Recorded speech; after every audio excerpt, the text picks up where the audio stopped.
What's up, guys? My name is Derek, and you just tuned into the Bronco Adventures channel. We've got a treat for you today. While we're in Medford, Oregon at Tom's Off-Road Rock and Roll 2022, we got the opportunity to meet Dave and Sandy Loewen. Dave was kind enough to sit down with us and tell us about what Bronco means to him. He gave us a pretty cool story. Check this story out. I was 16 when the Bronco came out, and I didn't care. I was into the Mustangs and pavement. I was not an off-road person at all. And a friend of mine did have a Jeep with a 289 High Pro in it, and we thought the Broncos were big and bulky. And I wasn't into it that much. Mostly I did the Mustang thing. I rode with him a couple times, and we did circles around Broncos, so I didn't think much about them. And then 50 years, in the year 2000 is when I finally decided that I needed something I could drive down dirt roads and not worry about. So I decided I wanted an early Bronco because they were the most like a Mustang, but at the time they were too expensive. $6,000 was just a lot of money. Heaven forbid I'd pay that much for a Bronco. So then I decided I was going to get a Bronco 2. Well, then I had friends that said if I got a Bronco 2, they wouldn't talk to me anymore. And I didn't understand that, because to me they were a good fit. My brother had one, I liked it, we drove it around, but I thought, okay, if people are going to be that way, I'll get a full-size Bronco. Well, I drove a full-size Bronco and said, this is bigger than my pickup. This isn't what I want either, so I decided to go back to an early Bronco, no matter what it cost. And I saw every variation. I saw some really nasty, ugly, what I considered very redneck crawlers and stuff that were just not nice. And then the other extreme was a coworker had a 77 Sport in 2000 that was, here's the original owner, it was all original, uncut, original paint, original everything, immaculate, but he went at 10,000, which was way more than the going rate. So all of a sudden we found this 76 that was in the middle. It had a Duff 3.5-inch lift. It already had flares all the way around it. And I already owned 15 by 10-inch slot mags that I knew I had to put on this Bronco. So I had the wheels before I had the Bronco, and it turned out I didn't know anything about them at the time, but 76 has quick ratio steering, power disc brakes. The only thing it had I didn't like was a 3-speed on the column that popped out of first gear all the time. But we lived with that from 2000 to 2013 when I finally pulled that out and put a C4 in it. So we've had that 76 for 22 years now. I decided I wanted to put a Ford fuel-injected motor in it, and it was going to be my last hot rod since I'm getting older. And it's been nothing but a nightmare. It's been apart for 9 years, and it's not here this weekend yet. Yeah. So for 9 years I fought that. But in the meantime of those 9 years, I've also bought a 67 Bronco from the original owner and had that one for about 5 of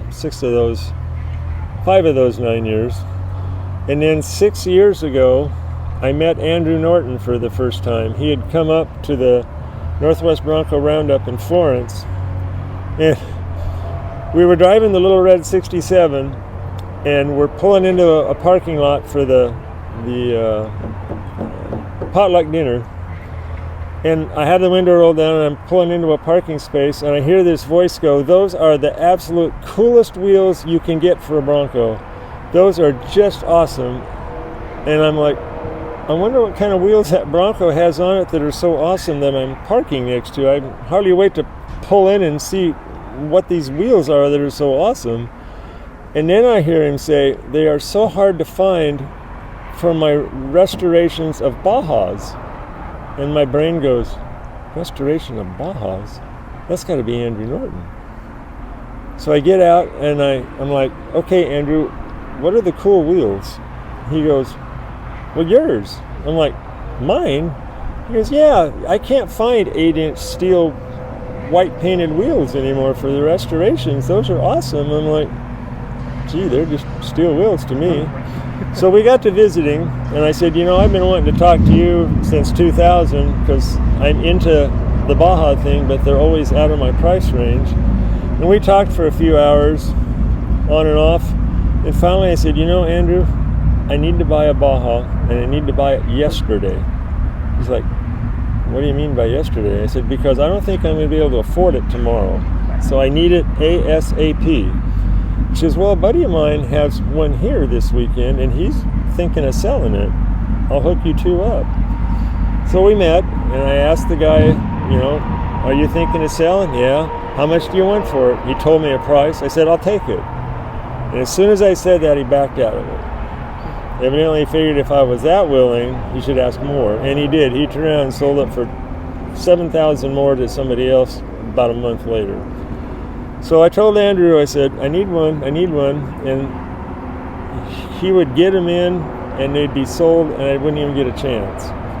Well, I got really discouraged and pretty much irritated and decided, okay, for whatever reason, he doesn't think I'm worthy to own a Baja.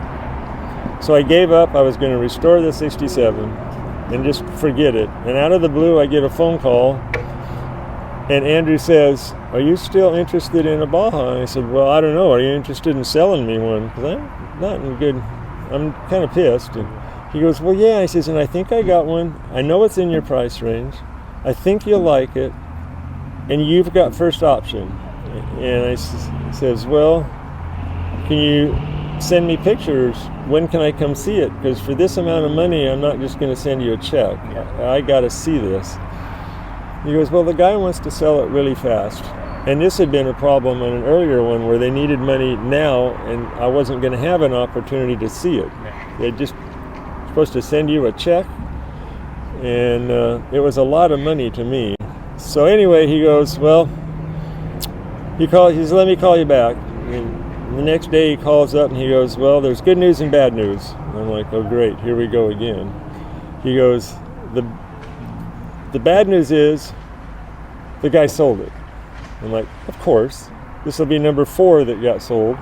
He says, the good news is I bought it and it's coming to my house, and so you don't have to be in a hurry. You can come down and see it when it gets here. I'm like, super. So I'm all excited. And he finally calls up and he goes, well, it's on the transporter. It's heading my way. I'll let you know when it gets here. And Andrew Norton is the most enthusiastic Baja person you can imagine. He loves everyone no matter what shape it's in. It doesn't matter how good or bad it is. He's just enthusiastic. So a couple days later, he calls it and he goes, the Baja's here. And it's just gorgeous, and you're going to love it. And it's the strongest running. I mean, you're going to love it. And I says, well, have you driven it? He goes, well, we drove it off the truck. I says, have you driven it? Well, just off the truck. He says, I tell you what, I'll take it for a test drive. I'll call you back in a half hour. Okay. So we hang up. 20 minutes later, he calls up and he goes, I drove it. It's got the most power of any stock Baja I've ever driven. And it stops on a dime. It's got power disc brakes and da-da-da-da-da-da. And I'm like, okay, so when can I come see it? Well, it's got a few things that need to be fixed first. Why don't you give me a couple days? And I said, okay, but you've got me excited. I'm ready to go. And so he calls back in a couple days. He goes, yeah, you can come on down now. I'll have it ready for you when I get here. So I says, here's my plan. I'm going to rent a car, drive down to Petaluma, buy the Bronco, and drive it home. There's a long pause. Are you up for that kind of adventure?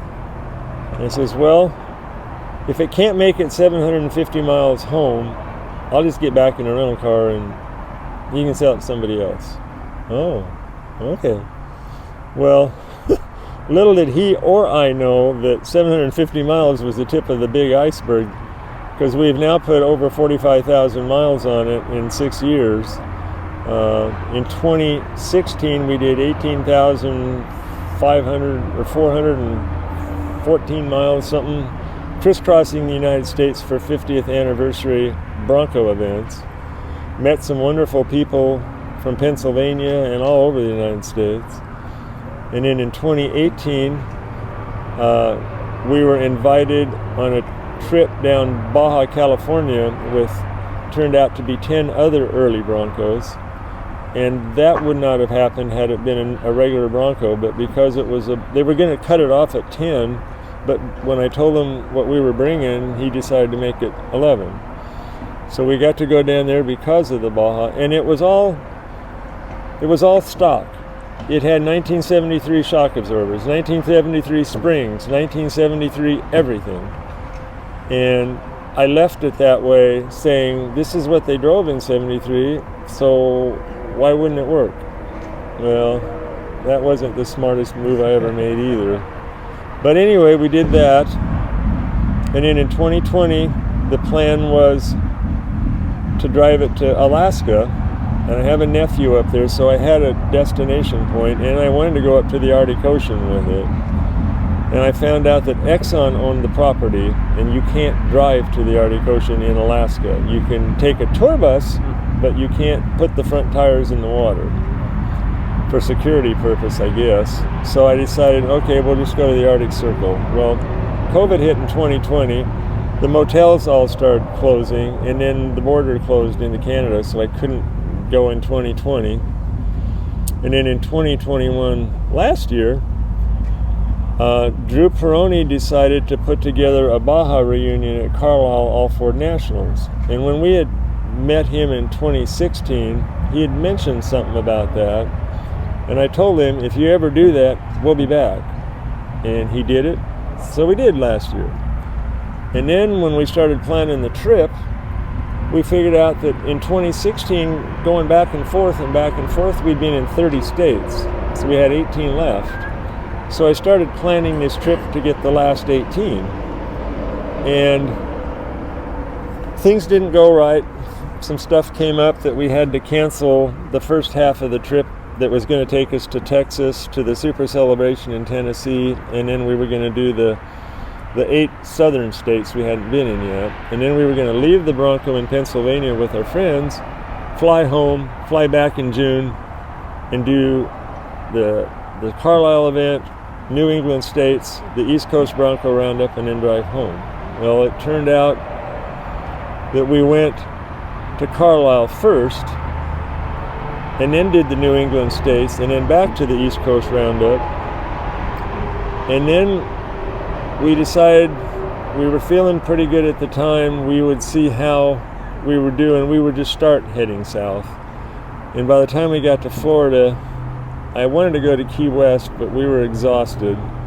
So we just stayed by Tallahassee to see the state capitol. And at that point, I knew we were going to get 48 because we were going to go through the last 3 just to get home.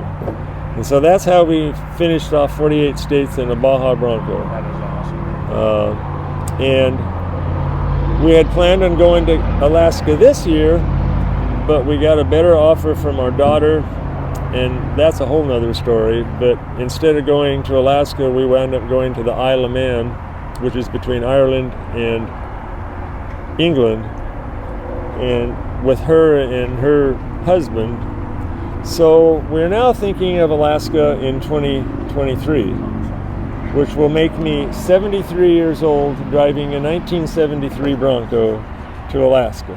But as far as we know, we're the first Bronco to do all 48. There are some people really close. I can't think of his name now. His first name, I think, is Paul. He not only has he driven in like 45 states, I think, but he wheels while he does it, where we're just pavement pounders, but he's actually going off-road while he's doing this. But I think we've inspired other people to drive and not just trailer them or some other form of transportation to these events. This year here at Tom's Bronco Rock and Roll, the guy drove 750 miles to get here. And he had heard our story last year or the year before and thought, we'll try this. And they had no trouble. They made it here and back. Well, they haven't made it back yet, but they've made it this far. So, and that was the reason I've put stories in Bronco Driver magazine, and I tell people of what we did is to inspire them that, they're not really highway cars, but you can do it. I mean, when my wife Sandy and I met, before we were even married, we dreamed about converting a van and traveling around and seeing all 50 states. Never did I ever think I'd do it in a Bronco. I thought we'd get a newer car and travel with amenities, but we've done it. Yeah. We did it in a Bronco and we did it in a Baja Bronco. That is awesome. I still have my 76 that I bought in 2000, and maybe next year I'll bring it here. But in the meantime, we've got a driver, and it's treated us well for the most part. That's awesome. We had an issue with an alternator last year that took 5 days to cure and $1,300. So it's an expensive alternator, but it works. And we never quit going east. Yeah, that's awesome. So push through it. I never gave up. It's like that's not an option. It's got to get to Carlisle, to that Baja. And there were 15 other Bajas there, and only 3 of them drove there, and the 2 other ones that didn't were local. Anybody that was more than 500 miles away trailered where we, and then when they lined us up to park us, they put me between 2 restored 100-point cars, and we have patina. Yeah, nothing wrong with that. But I don't put it on a trailer unless it's broken, and then it's just to take it somewhere to get fixed. So I appreciate your time for the interview. I got one more question for you.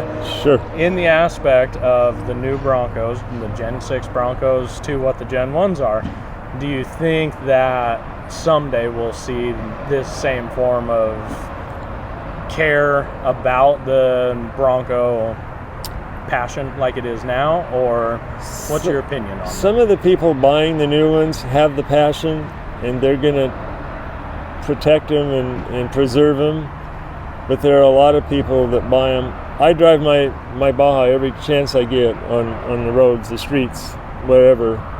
Some people in the Gen 6s, they bend over backwards, they wave, they almost have a wreck to see an early Bronco and want to make sure they get my attention. Other people in the brand new ones have no clue what an early Bronco is.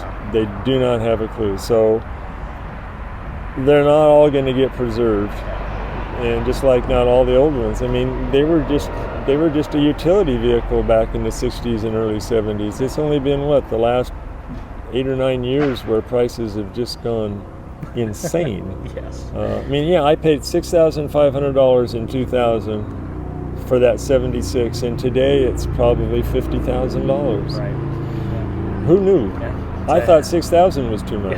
That's a hell of an investment. It is.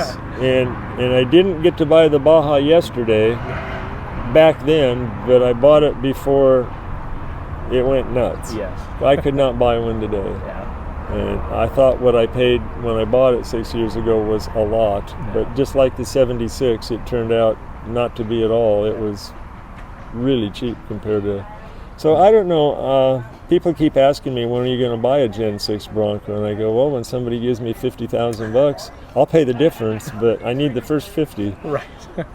I would like one, but I'll probably wait till I can pick up a used one that's less than new price. Right now, you're getting more for a used one than you're paying for a new one.